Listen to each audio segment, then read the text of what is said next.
anything and everything comes down to relationships. It's not about the business. It's not about the product or service you have. It's about the relationships you build.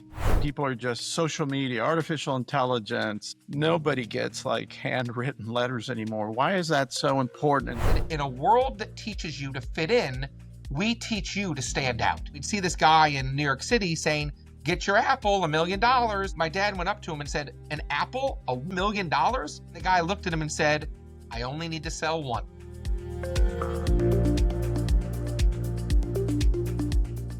Given your reputation, you have a lot of celebrity clients, athletes you mentioned. I've seen pictures on your social media with Daymond John from Shark Tank. What have you learned from some of the smartest people that you hang out with that are just achieved at a super high level? I mean, everything comes down to relationships. I know you've heard it said before. This is not my quote, so I don't want to take any credit from it. But something that I heard actually another R360 member say is your network is your net worth. And I think anything and everything comes down to relationships. You know, all things being equal, people want to do business with people they like. All things not being equal, people still want to do business with people they like. And I'm quoting a very famous author who I'm a very good friend with. His name is Jeffrey Gitomer. He wrote one of the best all-time selling sales book, The Little Red Book of Selling or Sales. He was the only person chosen to rewrite Dale Carnegie's sales information. And I took him from just an author to becoming one of my best friends.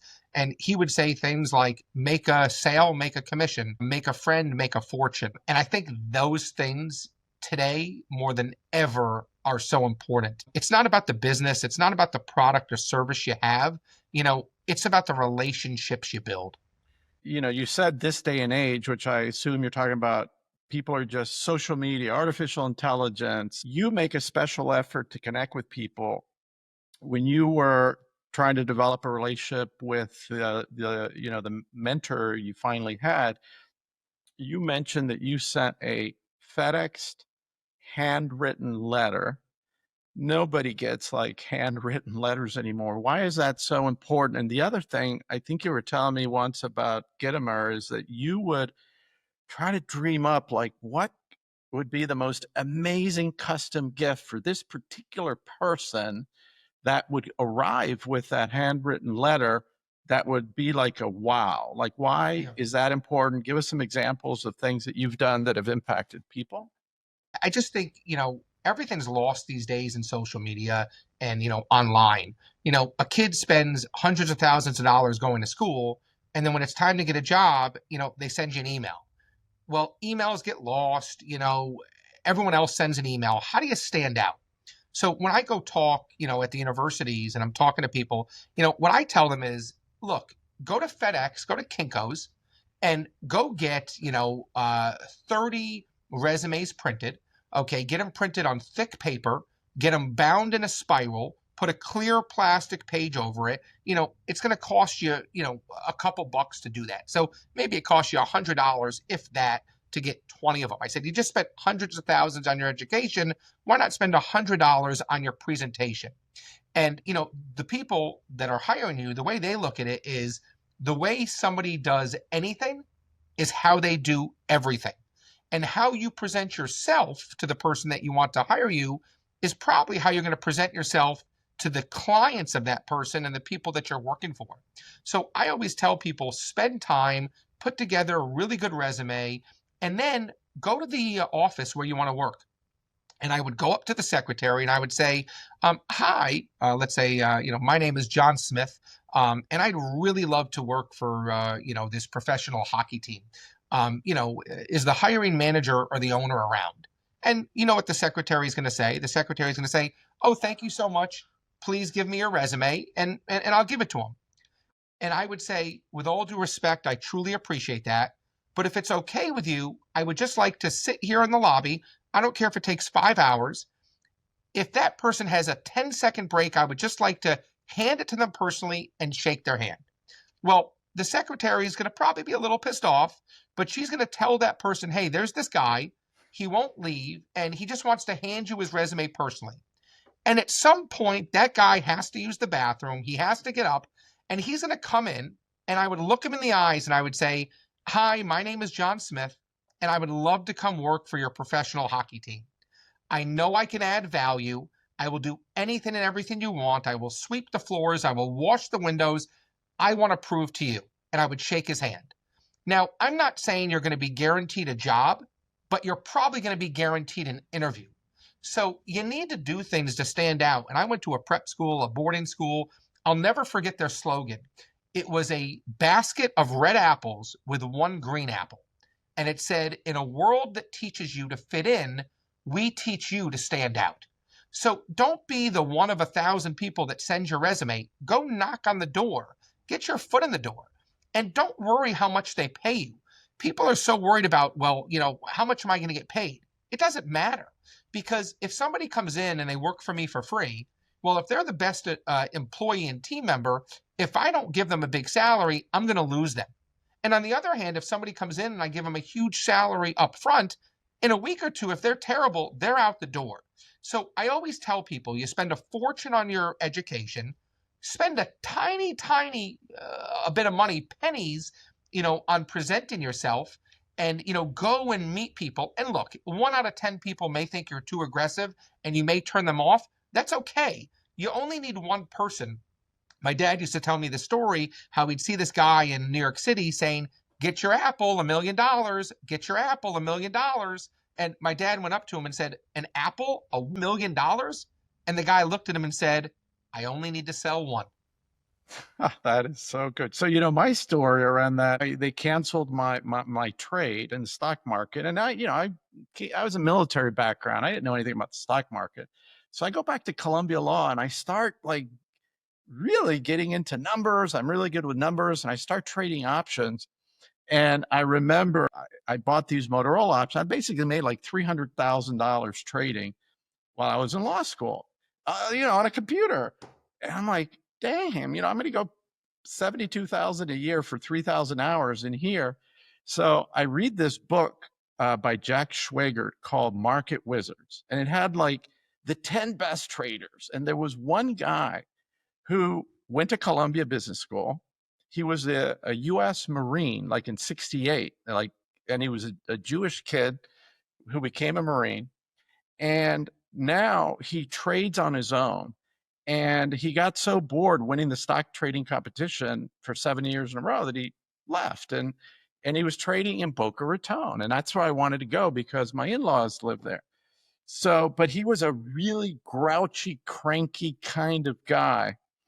And he was a lone wolf. So I did the same thing that you did. 21 days I was sitting, and he had a different way he could get out. But the guy, after 21 days of me sitting there from 9 in the morning to 5, he finally took me out to lunch, and then we started a partnership together. I found that I didn't have the stomach to do the type of trading that he did, but he wrote a book and I helped him with that, and I ended up going in a different direction. But that tenacity, what do you think of this generation? They won't even pick up the phone and call you on a cell phone. They'll send you a text like, "Hello?" Yeah, and same thing. Like my dad, when he was going to medical school, my dad applied to every single medical school. He was going to apply to a few, and my mom was like, "No, you are applying to every medical school in the entire country." You know how many he got in? None. Oh, one. One. Wow. You know what they call the doctor who only gets into one school, even if they finish last in their class? They still call him a doctor. Yeah. No, that's beautiful. But You just got to keep trying. yeah, and you asked me a great question that I think is important about, how do you stand out? And I think it's so important because if you can become memorable, you can become unforgettable. And I'll tell you, 2 stories of things that I've done. Yeah. One with Jeffrey Gittimore. So, Jeffrey and I formed this great relationship. We became the best of friends. I'd go see him in North Carolina and stay at his house. For people that haven't heard that name, can you just expand a little on who this guy is? Yeah. Jeffrey Gitomer is a living legend. He wrote The Little Red Book of Sales or Selling, one of the most popular sales books ever. He's continued that with the Little Yellow Book of Yes Attitude, the Little Black Book of Connections. If you go to any Barnes and Nobles or any bookstore that exists, if you go to sales, you'll see 20 of his books.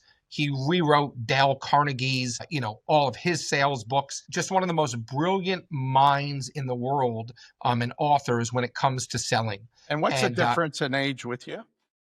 he's much older. I'm 43, and Jeffrey's got to be, I'm just guessing, in his 70s. And I apologize if I'm wrong on the age, but that's another issue where young people sometimes feel, oh, they're too old or they're unapproachable. But you have obviously found different. I'll tell you how I became friends with Jeffrey. I was in a car with my buddy, and we were listening to someone being interviewed, and I loved it. I said, oh my God, this guy gets it. So I was on my way to the Boca Raton Resort. When I got to the Boca Raton Resort, I Googled it, and it turned out to be Jeffrey. Now, I didn't know Jeffrey's name, but I had read his other book, The Little Red Book of Selling. So then I put two to two together. So I said, I got to call this guy. Maybe I'll hire him. I don't even know if I can hire him, but let me call him. So, create your own luck. So I call him, and I try and be as nice as I can to everyone. His receptionist answers the phone. I start talking to the receptionist. I tell her I live in Boca. She's like, oh, my sister lives in Boca. This, and that. It turned out the receptionist was Jeffrey's daughter. Oh, and wow. I ended up becoming friends with her. I ended up becoming friends with the daughter that lived in Boca. I helped her with a few issues, and then I ended up becoming really good friends with Jeffrey. And I wanted to do something for Jeffrey to thank him for, things that he had done for me. So I wrote him a really nice letter about how he was a mentor to me and things of that nature. And I knew one of his idols, was Steve Jobs. So what I did was I actually went online. I think I found it on eBay. And I found, from a reputable source, all certified and everything, a Steve Jobs original business card from like 30 years ago. It was his business card that he had given to someone. So I had it framed for him, and I wrote him a beautiful message. Hey, just like Steve Jobs was a mentor of yours, you're a mentor of mine. Well, I sent that to Jeffrey, and he put it on his desk. And I didn't ask him to do anything, but Jeffrey created an entire YouTube video about it. He talks about how, his good friend, Hillel, the asset protection attorney, sent him that for his birthday, and it's on his desk. And every day he looks at it, he thinks of me. Now, that video that Jeffrey put out on YouTube, I don't know how many tens of thousands of views it got. But it wasn't that it was so expensive. It was the thought. You were doing it genuinely as an expression of kindness for what he did to you, not thinking that you were going to get anything out of this, right? Never in my mind could I have thought that he was going to do a whole video about it. He was a very special person and still is to me. I wanted to thank him. That was a gift to him. Never in my mind did it cross my mind to say, oh, he's going to make a video about this. It was a pleasant surprise, but never was that an intention. The thought didn't even enter my mind. There was another gentleman, and he was a very, very large player in the spirit industry, and was going on a crazy trip with him. I was close with him and his kids, and they took us on just this amazing trip. And I'm like, okay, what do you get the billionaire that has everything? So, it was easy to buy a gift for the wife, right? Because you could buy her a nice bag or something like that. But what do you get the guy? So what I did was I contacted Pappy Van Winkle, and I emailed and called until it's a very small company, until I got in touch with one of the family members, and I told him the situation.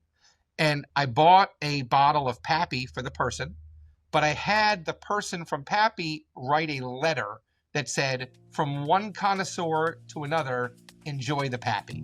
So again, it's not that this was, the largest financial gift in the world. It was the thoughtfulness behind it.